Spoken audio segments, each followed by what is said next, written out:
सळकर्जुनी तालुक्यातील मागील अनेक दिवसांपासून डव्वा विद्युत उपकेंद्र अंतर्गत येणाऱ्या सर्व गावात विजेची समस्या असल्याने परिसरातील नागरिकांनी आणि शेतकऱ्यांनी सळकर्जुनी येथील विद्युत कार्यालयात ठिय्या आंदोलन केला.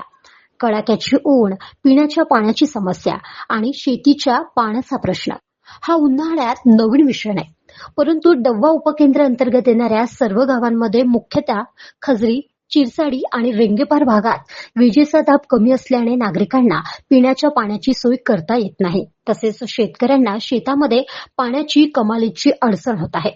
वारंवार निवेदन देऊनही महावितरणच्या कर्मचाऱ्यांनी सदर समस्यांकडे दुर्लक्ष केले. त्यामुळे क्षेत्राचे आमदार राजकुमार बडोले यांच्या निवासस्थानी 5 मार्च 2025 ला बैठक घेण्यात आली.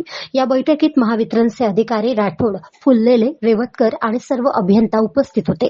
तालुक्यातील विजेच्या संदर्भातील सर्व समस्या नागरिकांच्या वतीने या बैठकीमध्ये मांडण्यात आल्या होत्या आणि या सर्व समस्या मार्गी लावण्याच्या सूचना आमदार बडोले यांनी अधिकाऱ्यांना दिल्या. परंतु आज 22 दिवस लोटूनही समस्या मार्गी न लावल्याने नागरिकांनी सळकर्जुनीचे सहाय्यक अभियंता रेवतकर यांच्या दालनात ठिय्या आंदोलन केला. यावेळी मुख्य अभियंता फुलझेले यांना देवरी येथून बोलविण्यात आले होते.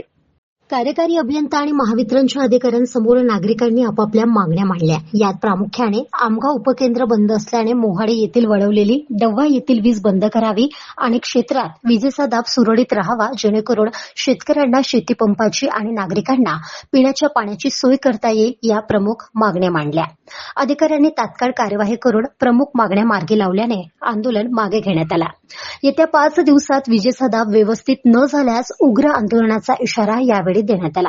शेतकऱ्यांच्या वतीने यावेळी गौरेश पावणकर, किशोर डोंगरवार, प्रशांत झिंगरे, राजेश कपगते, जगदीश डोंगरवार आणि रेंगेपार येथील सरपंच यांनी क्षेत्रातील समस्या अधिकाऱ्यांसमोर मांडल्या.